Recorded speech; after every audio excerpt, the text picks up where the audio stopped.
Welcome back to Celebrity Radio. It's Alex Belfield talking to some of the country's biggest stars and some of my favourite people. And we've got one for you today. Ryan Thomas was on the Corrie Cobbles for years and years and years. He is Mr. Delicious, and I'm delighted to say that he joins us on the phone now. How are you? Thanks for talking to me. I told you back then when we last spoke at Coronation Street, I don't like you because the ladies find you delicious and I'm deeply unattractive. It's no good for a man's ego. I don't know where you got that from, but thank you very much. I think you're a tremendous actor. I said to you years ago, I think to grow up on a soap and have that discipline of working those endless 10-hour days, 6 days a week, I suppose Panto's a doddle in a way, because to a lot of people it's hard work doing 2 shows, but it's nothing compared to a soap, is it? I think they're very different. Equally very hard, equally very demanding, but in different ways. We don't have a live audience. We do it through the camera, so we don't get like an instant reaction from your performance.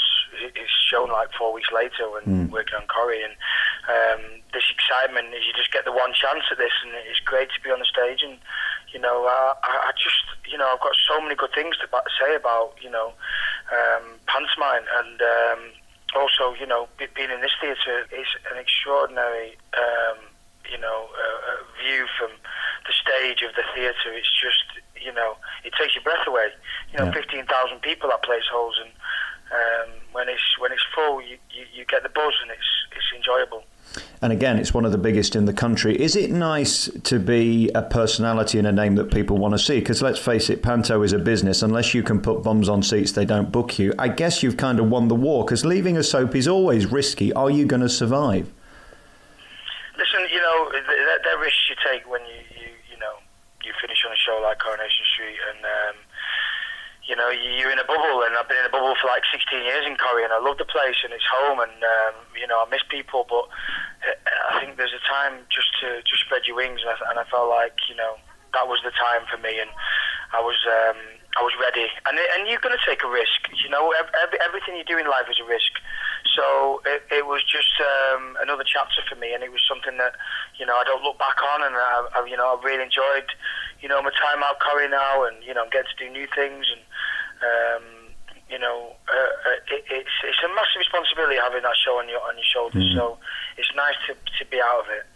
And again, to be able to do something like this, where I guess you've got some freedom. I know there's a script, and I know that there's a cast that expect you to say the right words in the right order, but with Panto, you never know what's going to happen next. Is that thrilling that you can actually use your own brain to ad-lib and play the audience?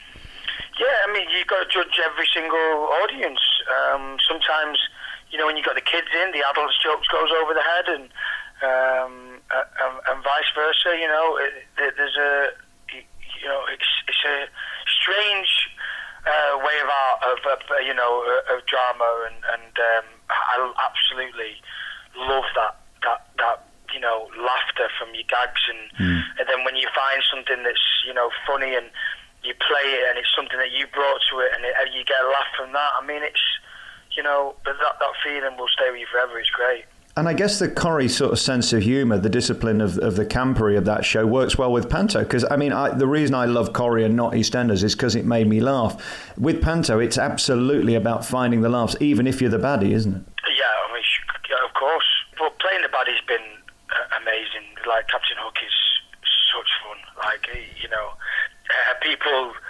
You don't know what people are going to play from me's performance. You don't know what you're going to get back. And, me and Mrs. Smee have got an ongoing gag that keeps getting bigger and bigger. And it keeps us, going throughout. Because it's like Groundhog Day a little bit as well. The show is so much, you feel like you've done that bit already, but then that's the first show, and then you've got to go back and do it again. Yes. You get really confused. But, like you say, there's pigs and troughs with it, when you're working in anything. When you walked out of the Corrie studio for the last time, did you see it as liberating and exciting for your future, or was there that element of sort of like being dumped by your girlfriend where you feel empty for a while? It must have been a strange feeling. It's always a strange feeling, leaving something after that long, but the girlfriend didn't dump me. I decided to do it off my own back. I think if it was their decision, it would have made it a little bit harder. Right. But it was something I'd already made my mind up with. So it was, and it was nice to celebrate in you know, my time and my friends, and you know, I did a massive, you know, leaving party for everyone, and we saw it out as a happy, you know, time, and it was so nice. My last scene, everyone could come in on set and, you know, make an effort, and it blows your mind sometimes how much, you know, you appreciate these people you've worked with for so many years. I interviewed William Roach whilst you were there, and he said one of the things that impressed him most was the young actors that came in like yourself that could do it. It really is a skill. I think people don't realise how hard you work and how little time there is for rehearsal, and if you don't deliver, you're going to be gone quickly. I mean, you survived 16 years. Incredible. It is. But, you know, I remember being a kid growing up on the show, and, you know, I was 16, so for me it was a very much, I was trying to live a 16-year-old, you know, boy's life on the television, and you know, and I was getting in trouble for doing the same things every 16-year-old guy was doing at the time, going out and trying to get into the clubs or whatever it was, and but I was, you know, always in the paper for it, so it was a lot more challenging and to get away with as much, you know.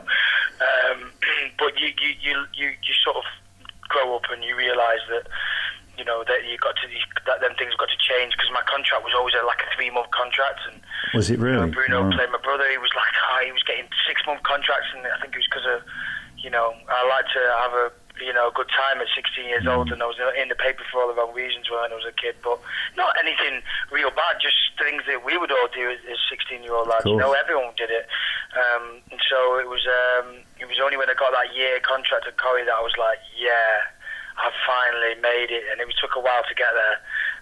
Maybe something to do with the maturity problem. Yeah.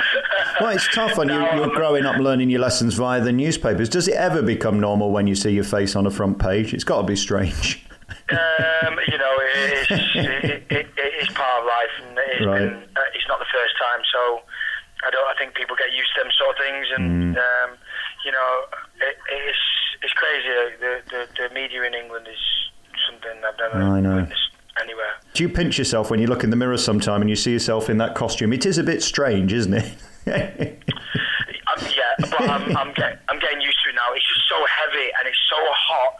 Wow. That underneath it I am like baking. I can imagine. Congratulations on everything. I think you're a tremendous actor, and to grow up on a soap like Corrie and still have sanity and be successful and starring in one of the biggest pantos in Britain is fabulous. Thank you so much for your time. Good to talk to you, Ryan. Thank you so much, guys. Thank you.